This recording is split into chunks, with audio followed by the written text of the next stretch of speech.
9, 8, and go. Hey everybody, thanks for joining us on this XR live stream. My name is Dr. Rita Issa. Just to introduce myself, I am a GP registrar working in London as part of the NHS, and I'm joined today with... Hello, hi, I'm Dr. Chris Newman. I am a GP in Tottenham. I've been there for about 7 years, so nice to be with you all today. Yeah, great. How are you doing, Chris? I've not seen you in ages. Yeah, obviously, so I'm a GP, and it's obviously people who are watching this have seen a lot of stuff in the media about what's happening with coronavirus, and it has completely made life very chaotic on the ground. Slightly less chaotic where me and Rita are in GP, but it's still, we've had to change all of our systems very recently and move from seeing people in person to seeing people online and seeing people over the phone. So it's taken away that kind of personal touch a little bit. And we're also having to figure out how to plan for the next few weeks as things unfortunately do get worse. So we're having to really figure out how to manage that in advance. So it's been challenging and difficult, but we're struggling along. How about you? So I'm actually self-isolating at the moment. I came down with symptoms about 10 days ago now, and they were pretty mild viral symptoms at first, like headachy, a bit feverish, achy, and I wasn't really sure if it was coronavirus or not, but I thought, you know, on balance, like I work with colleagues who have family members who have underlying health conditions and things like that, and also seeing patients, I thought, okay, maybe it's best if I stay at home. And then actually over the course of last week, my symptoms did get a bit worse, started to feel quite breathless, have been super knocked out, really tired, but actually really glad today to be feeling a bit better and not having to sleep so much. So I don't know if it's coronavirus. There's been a lot of talk about testing, especially testing NHS staff. I think currently actually a fifth of nurses and a quarter of doctors are off, either because they've got coronavirus symptoms or because they live with family members who have symptoms and so they need to go into self-isolation as well. So, you know, I think I'm looking forward to the testing coming in really, and then it means that... That fits with my practice. So we had every single receptionist at my practice was off last week. Half of the doctors were off. So it was basically me and another couple of doctors basically manning the reception, manning the door, doing all the phone calls, doing the seeing patients where necessary. And I'm glad that you're demonstrating what people are meant to do when they get the symptoms, because they do appear in different forms. So some people get more of the shortness of breath, some get more of the cough, some get more of the fever. And there are other symptoms you may have heard of, like losing your sense of smell, which is turning out to be quite a common symptom that people say. Some get diarrhea, a lot get body aches. So it is quite a variable condition to a degree, but it's so important that people stay at home and isolate themselves and their family isolates, because this is, you've probably seen the memes going around of like the matchsticks where the kind of one lights, the next one lights, the next one lights, the next one, and as soon as someone takes them to that chain, they break it. And so not passing it to one person in 30 days time will have saved possibly 200, 300 people from getting it. So it's super important. Yeah. Thanks, Chris. I mean, I'm quite bad at taking time off actually, and you know, really resting up when I need to. And I think if I didn't, if there wasn't the sort of risk that I could have posed to others, then I wouldn't have really thought about it. Like I think I might have tried to power through, but actually it's been an important opportunity and an important lesson, I think, of really just how to listen to ourselves and our bodies and what we need, and like probably also have a bit of a break as well, and follow the public health guidance with it. Yeah. So I think the way that this live stream is going to work is we all chat a bit, and we're also going to be answering some of your questions as well. And the way that that will work is you can just pop the questions onto any sort of social media platform that you might be watching this on. So YouTube, Facebook, Instagram, Twitter, and then the questions should just come to us. So I also recognise newbies. So you notice that we obviously don't know what we're doing, but we're figuring that out. Yeah. As we are doing in many things right now. Yeah. So there is, yeah, I think there's like a lot of information out there, and it's pretty difficult to sift through it. And like maybe we can help with some of that. Yeah. And then we will also chat a bit about Doctors for Extinction Rebellion, where we're at with the group, you know, how we set up, what our plans are, where we're going, and then also just open up the conversation a bit to what we can learn from the climate crisis, or what we can learn for the climate crisis from coronavirus, and how we sort of can move forwards with that. So one thing that a lot of people have been, certainly when I've been answering the phone calls to patients at home, I mean, it's been literally phone call after phone call all day in GP practice. There's lots of people who are at home anxious, and they're worried about the symptoms, and they're also struggling with their mental health because of having to stay at home. And it's been, obviously, people are here watching it at home. So yeah, if there are any things that you want to know about, if there's any advice or scientific stuff that we can help with, then we're very happy to. Yeah. Actually, with regards to sort of mental and physical health and like looking after yourself while you're at home, I think now is a really great opportunity for us to sort of come back to self and to come back to our health and really think about that. And not only in terms of coronavirus itself, but also all of the sort of knock-on effects from having to be at home and be self-isolating and be distant from the people that we care about, and, you know, be facing up to all of these fears around, you know, what's going to happen to ourselves, to our families, to our communities.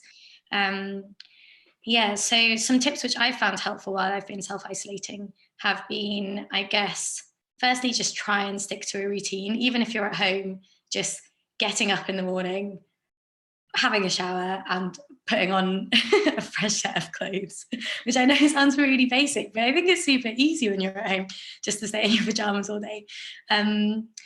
Trying to get out, you know, once you're out of self-isolation, trying to get out for your daily exercise, even if it's just going for a walk around the block or something. I think it's important just to sort of change the environment that you're in, get some fresh air, and also get some vitamin D as well, because we've all been, especially those of us in the UK, we've been a bit deprived of vitamin D over the winter, and, you know, trying to get 20 to 30 minutes a day in the sunshine is usually quite good for that.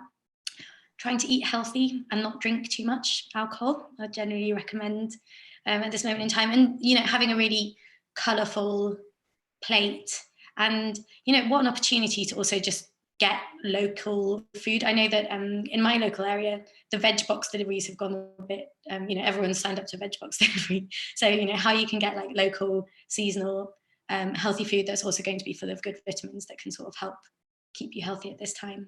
And then the final thing that actually I'll mention is smoking. So if you smoke, what a great opportunity, you know, what a great time to think about giving up. I know it's tricky. I know it might be your only respite in the day. As an ex-smoker, I do recognise that. But, you know, smoking also increases your risk of respiratory infections. And so it's a good time to try and cut down if you can. So we've been having some hellos on the chat. Hello from Medway, I'm not sure what that is. Hello from Washington, Maine, USA. And we've had some questions. The first question was from Yorkie about how would you get tested? Obviously, we can only comment on the UK health system. And as it stands at the minute, sorry, I think there's a helicopter overhead, I don't know if you can hear that. As it stands in the UK, you can only get tested if you're a member of the public, if you get admitted to hospital. And they're moving testing into the people who are on the front line, that's sort of currently NHS workers in hospitals. And later on, they might start to test people like myself and Rita in general practice. But if you're anyone else, then there's not currently any tests widely available, if at all.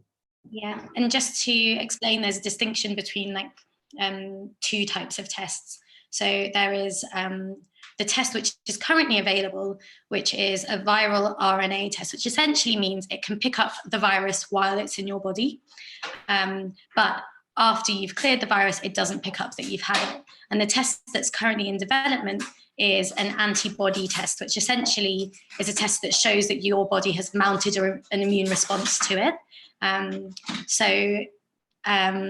That's the test that we're hoping, that's under development, that we're hoping can come in. And then so it will show us that if, for example, I've had coronavirus now and I've recovered from it, I can still know that I've had it and sort of mounted an immune response. And the reason that's being delayed is because with any test, it's not like there's a magic machine, someone puts it in and it says yes at the end. I mean, these things are often full of error when they're being produced, and they have to be tested and tested and tested to make sure they're as good a test as they can be. So some tests, for example, they might only be positive in, say, 70% of people who actually have the disease, which might not be good enough depending on the type of intervention you're trying to do. So we do have to make sure the tests are rigorous and good. So that's why they're being delayed. So hopefully they'll be rolled out certainly to frontline workers soon, so we can figure out if we're safe to treat and see patients, and then hopefully more widespread later, but we have no idea when that will actually be. Yeah. Cool. Shall we just do a little intro to Doctors for Extinction Rebellion? Yes. Do you want to go first, or shall I? Great. Well, I guess we are both doctors who care deeply about the climate crisis and recognise that it's one of, or if not the greatest threat to global health of the 21st century, and had been involved in, or going along to Extinction Rebellion protests, and started to think, actually, how can we as doctors really use our voice, because we sit in this very particular space in society where we think a lot about science, but then we also chat to people quite a lot, and we see our role as being advocates and really ensuring healthy communities and sort of maximizing people's health. We thought, okay, how can we use that in service of Extinction Rebellion, which is how sort of Doctors for Extinction Rebellion came about.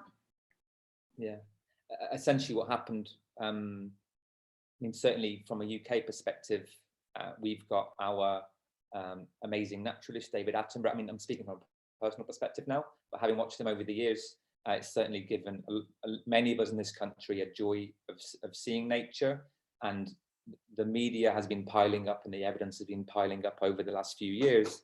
And then when Extinction Rebellion and Fridays for Future started, personally, it was just this kind of in a way, punch to the gut to say, okay, stop playing around now, this is actually really serious. And I hadn't been anywhere near as much involved as Rita had in environmentalism before, but certainly during the April rebellion in the UK last year, having seen one of the Extinction Rebellion spokespeople on it was a Sky News broadcast, and one of the person who was interviewing him was just dealing with him in a really horrible way, as if to say, go back, environmentalism is not important, you're just trying to disrupt people, and you haven't got a job, you're unemployed, you smoke weed all day, and you're useless. It was really horrific, and I watched it as someone who was becoming more aware about the real significance of climate on health, because this is the biggest health issue there is this century. And I watched it and I was just struck by the fact that this guy wouldn't have said that if it had been a doctor or a nurse or a professor in front of him, but he was just bullying this guy because he could. And it was that moment kind of a lot of us realized that if we have to join up as doctors and nurses and healthcare professionals to try and give some legitimacy, certainly in the public domain anyway, to Extinction Rebellion, because they're doing amazing work in terms of being advocates for the climate, which is really, really needed. And it's had huge impacts themselves and Fridays for Future all over the world.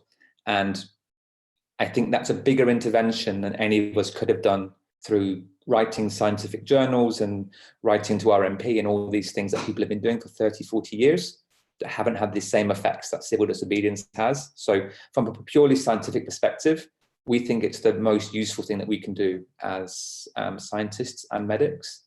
So I think there are almost 1,000 of us here in the UK now, and there's loads of doctors and nurses all over the world who've been writing to us, forming networks in Australia, Canada, Australia, Switzerland, Spain, France, Trinidad, Finland, Sweden. There's quite a few countries where people have got in touch. Italy, wanting to do similar things where they are. Yeah, so we're here to stay now, and we want to. Part of what this webinar will be about, it will be about what can we learn from the horrors and the emotional traumas of coronavirus, and how can we take those into climate change and try to get the same amount of government and societal action on those issues as well. Yeah, I'm definitely in agreement with that. I think it's been somewhat challenging for us who've been working so much on the climate crisis. Suddenly we're faced with this global pandemic and our skills are definitely needed. And actually, I think I've always thought in my head, okay, there's three main things which really threaten our health. The first being the climate crisis, but then secondly, pandemics, and third, antimicrobial resistance. And actually all of them are sort of global, happening on a global scale. We can't, put up borders and boundaries and pretend that it doesn't affect us, because actually the world is so interconnected, and like obviously these things do impact us. And it's been challenging somewhat as those of us who have been working on that interface of climate and health to for a moment take a step into being like, okay, what is my job now today as a doctor? And that is to be working on the front line of this. But I do think that there are many, many lessons that are going to come out of this whole horrible experience, really to teach us, how we can move forward and tackle some of our other global crises together. Yeah, definitely. I mean, there's so much of an emotional component to all of this, right? We're all feeling this. We all know someone, or if not, we don't know someone now, we probably know someone who knows someone who's had a friend or a relative who's been very ill, who's maybe even died from this, or certainly been on intensive care. There's not going to be one of us probably anywhere in the world who's not been personally impacted by this. And people are terrified of death and uncertainty and being without food and all these things.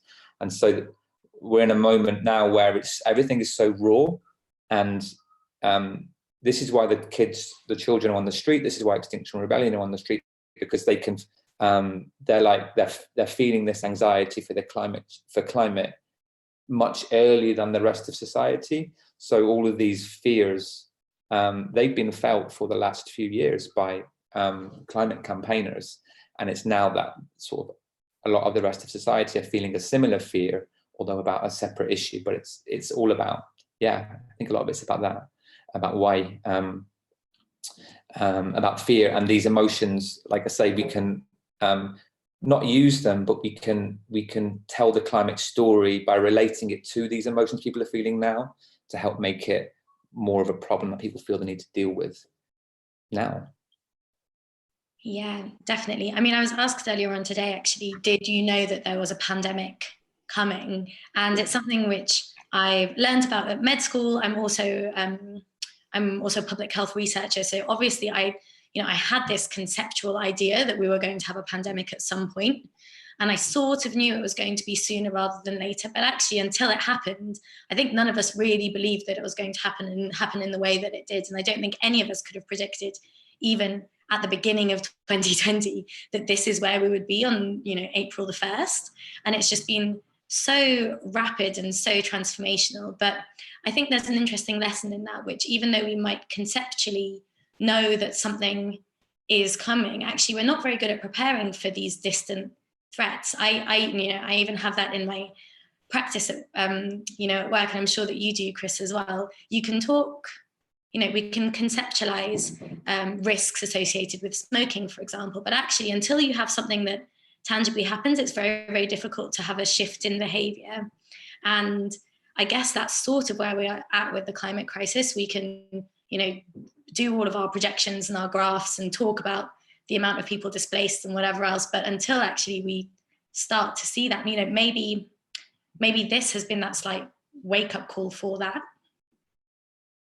Yeah, absolutely. Because I think most people, although we try and think we're logical, most people run on emotions and stories. We're very story-based creatures, And if you've never experienced a story where the shops of people have been fighting in Asda, which happened down the road actually, from my practice, people were fighting, I think 2 days ago in the morning. I don't know over what, maybe it was over pasta or toilet roll, but we've not even got a crisis of food. We've not even got a supply side crisis. We've just got fear. And it doesn't take a lot to think what would happen if there genuinely was a food crisis. But at least the fact that we're feeling this now, it's almost like a shot across the bows, like a shock that can make us think, maybe we should actually take the other health concerns going forward seriously, because now we can feel it, and now we know what they'll feel like when we're actually in them. Yeah, definitely. And I also actually think from the sort of the changes that we need to implement as well. I mean, I know for one, I am probably one of the most extroverted people ever, and can't spend 2 days at home by myself, but I've been forced into it, and you know, suddenly now I'm able to do it. But I mean, look outside, there are no there's no flight trails in the sky there. Oxford Street is, my friend works for BBC, and he sent me a picture today of Oxford Street, which is just empty of traffic. There's no cars, and who would have thought 4 months ago that is where we would be at now? And so actually I think what it shows us is that as humans on a global scale, we have a huge capacity to really be able to change our behavior when we need to, when it's a matter of survival. And how do we then put that story and make it relatable to the climate crisis as well? I just want to share an anecdote, which I think is which has been quite interesting, and it's been sort of playing on my mind, and I've put the question to Twitter, and I don't really have a clear answer yet. But my friends who are working in hospital at the moment, I've been chatting to them on a daily basis, and nobody seems to be coming in with any other illnesses, really. You know, the normal stuff that we would see in hospital, heart attacks, stroke, you know, all these other things, like none of that really seems to be coming to hospital. My friend said that he saw 30 patients on his last night shift, and 2 of them were not coronavirus patients, and everybody else was coronavirus. So it's really interesting that there's been this very big shift in the sort of illnesses that are presenting to hospital. And I was theorizing about it.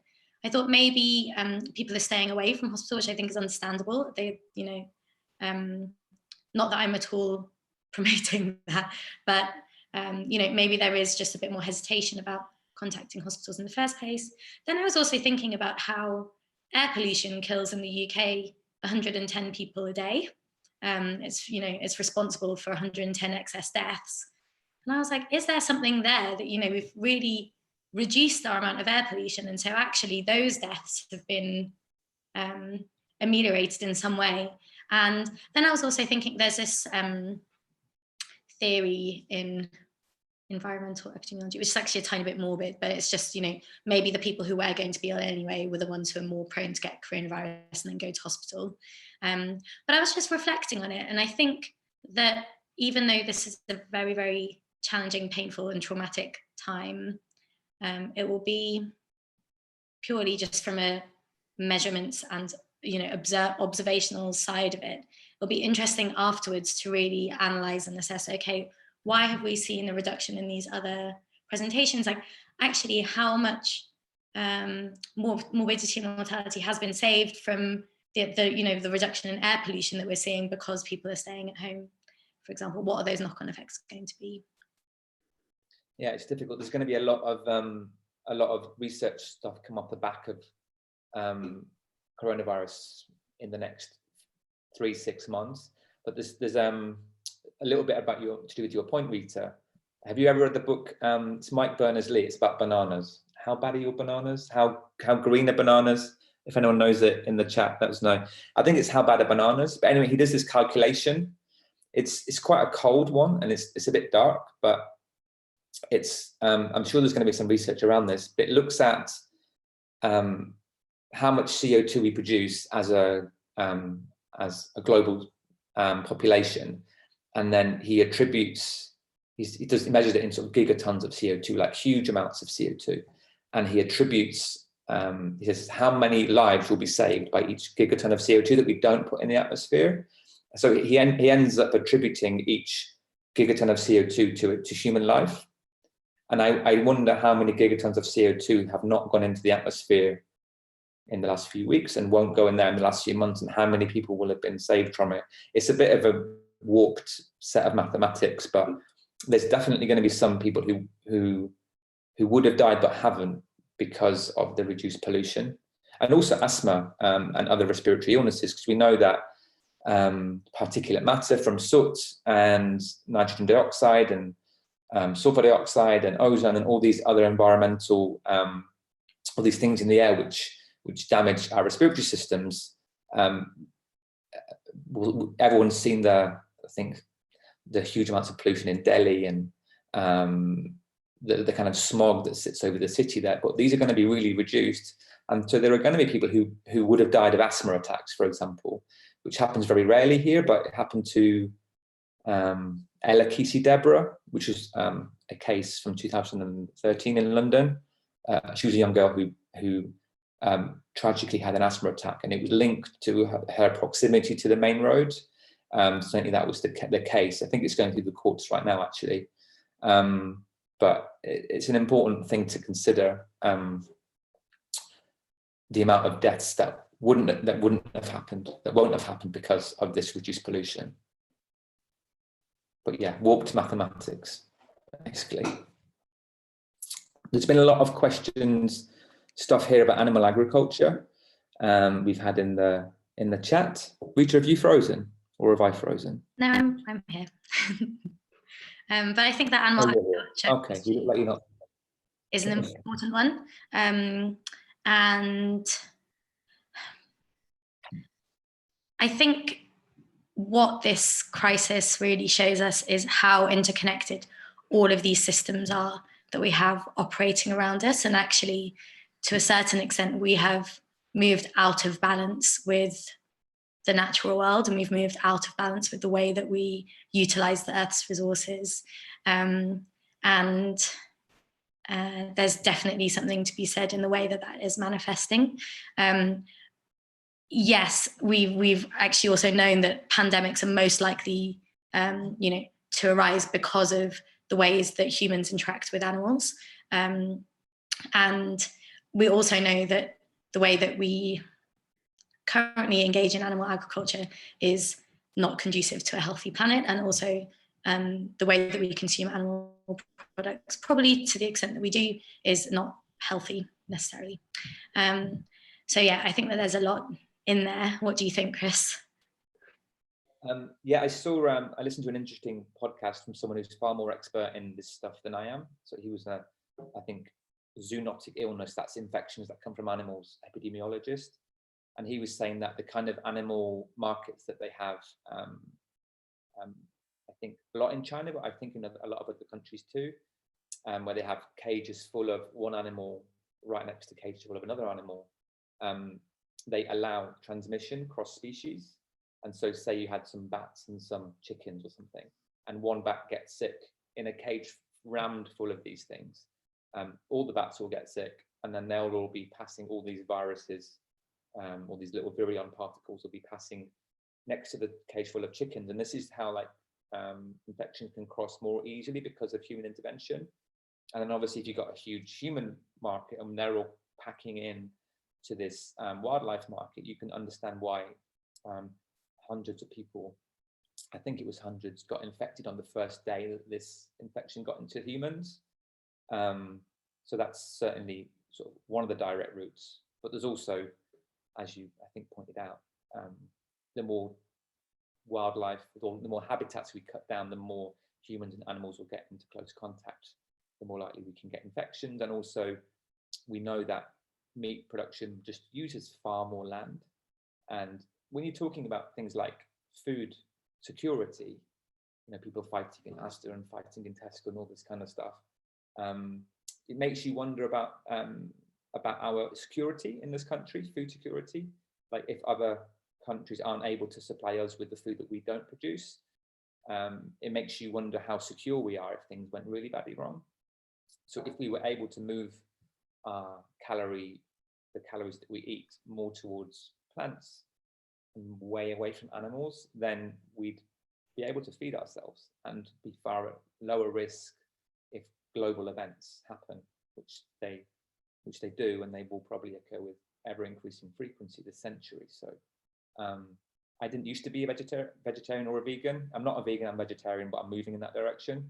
I moved probably about 2 years ago, and I'd been a flexitarian before that, like eating once or twice a week, before just the pressure of it all. I just one day decided, okay, no more. So how about you, Rita? Have you been?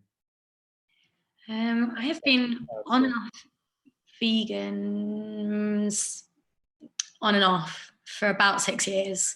You know, and then I'll usually, actually, it comes to spring and I'm like, I'm going to do it. And then it gets to winter and I start to feel a bit cold. And I'm just, yeah, I think I probably actually need to go on a sort of vegan cooking nutrition course or something, just to really try and ensure that I'm getting, warming food for the winter. But when I'm doing it, I feel really great. I do love it. Yeah. One thing we've not talked about, and this is something that's actually been quite interesting where I work. So I don't know if anyone watching or listening are on any of the local mutual aid groups, but these groups of volunteers are absolutely amazing. So in my area in Tottenham, in Seven Sisters, there are hundreds of people, and I've been in communication with one of the people who's running the group, or a few of them, and it's amazing. So we've actually started referring people to this group, because we've got lots of vulnerable people now that we're shielding for 3 months. So people who've had solid organ transplants, on chemotherapy, on certain combinations of rheumatology drugs, for rheumatoid arthritis and all these kinds of things. And we're trying to keep them at home, because in a way they have complete control over their exposure. If you don't see anyone, you have no chance of getting it. So if we can keep them at home, then that's amazing. So these volunteers are, delivering prescriptions and food parcels and all this kinds of stuff.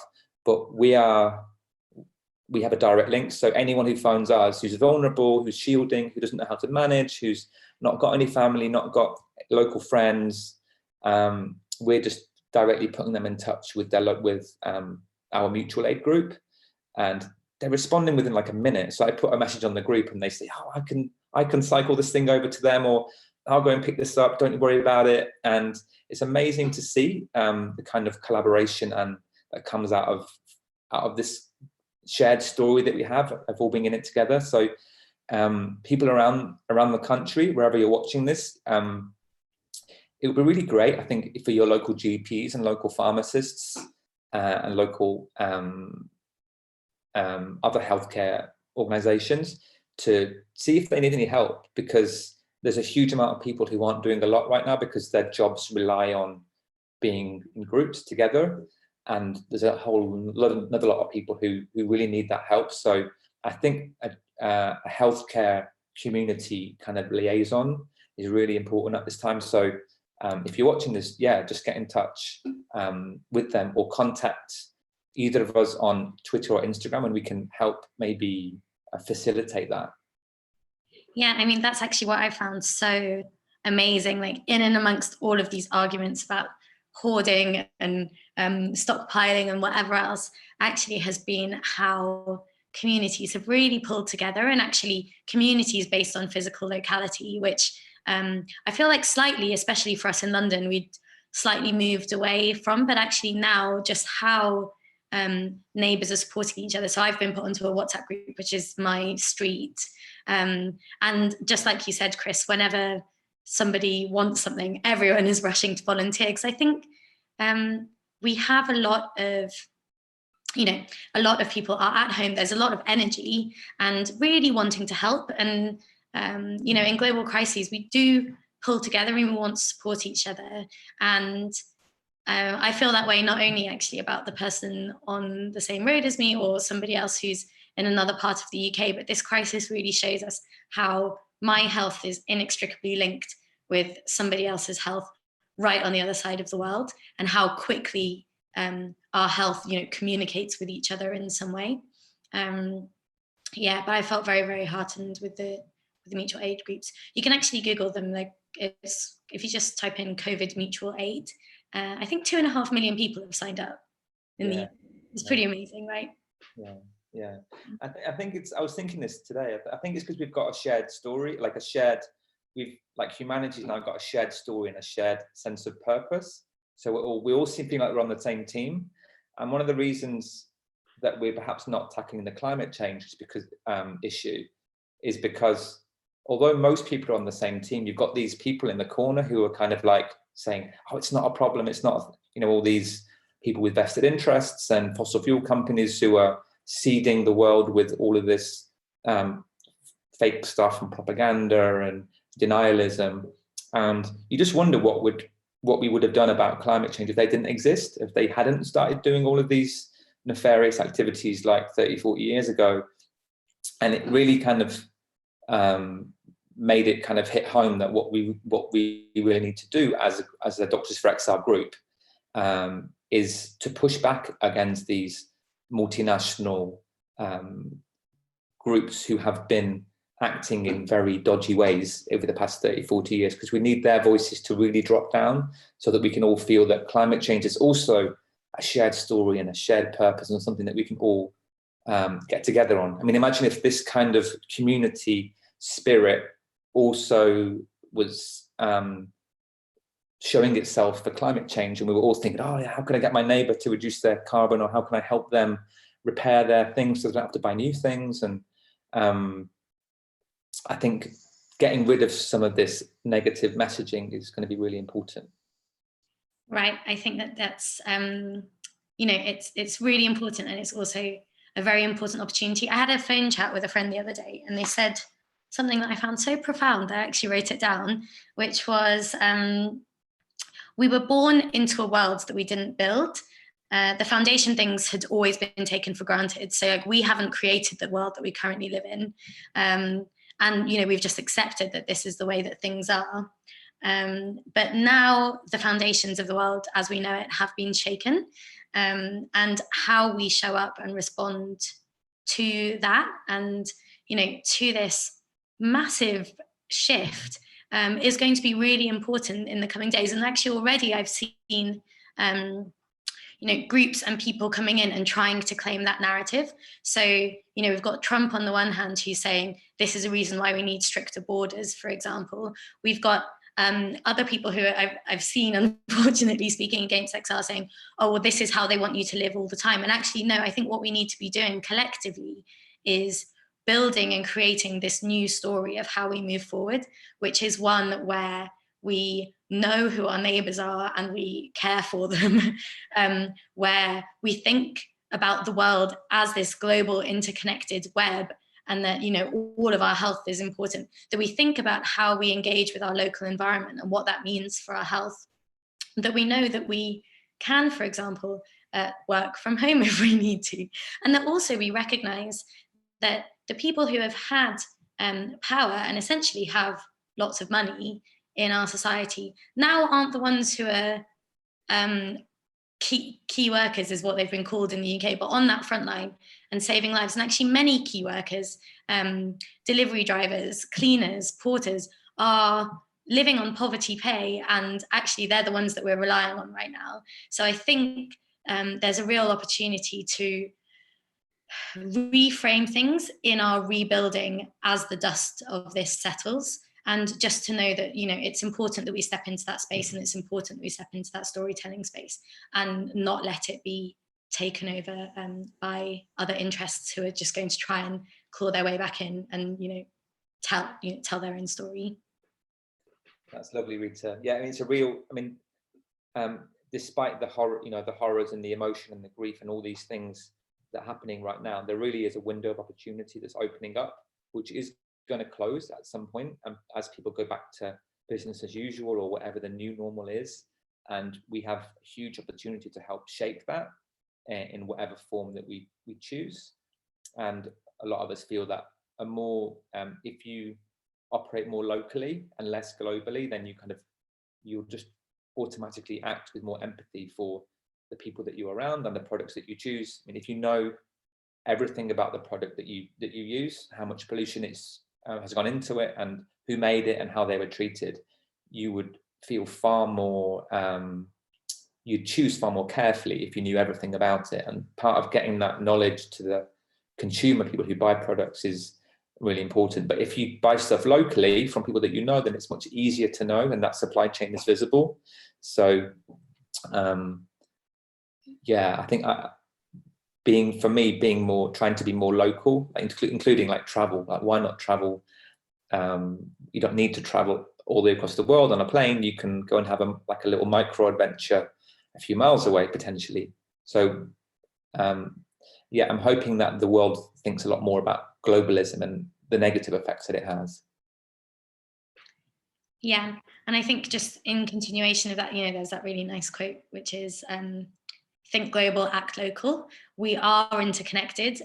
My humanity and well-being is bound up in, you know, in yours and everyone's, and in planetary well-being and in all beings, you know, across our planet. But actually, how do we bring it back down to what is immediately around us, and how can we take opportunity to step outside and connect with the natural world and connect with each other and connect with ourselves? I think it is a challenging time, but also it is a time when we can come back to those, you know, those core and root values. Agreed, very much so, Rita. I think we're going to be thinking about wrapping this up pretty soon. Yeah. So look at some of the messages. There's loads of messages, which is great. Thanks, everyone. Some people saying how they've really been struggling from staying indoors, and they're talking about health anxiety because they have chronic conditions. Yeah, it's really tough. My great aunt is 100, and she's in a nursing home, and no one can visit her, so it's really sad for her. And her daughter, my mum's cousin, has chronic lung disease, and she can't go out. So it's really, and they're really, really struggling. So these kinds of chats online can be a bit of a lifeline. Nikki M, wherever you are, we're thinking of you. Anything else you've noticed, Rita? There's been a lot of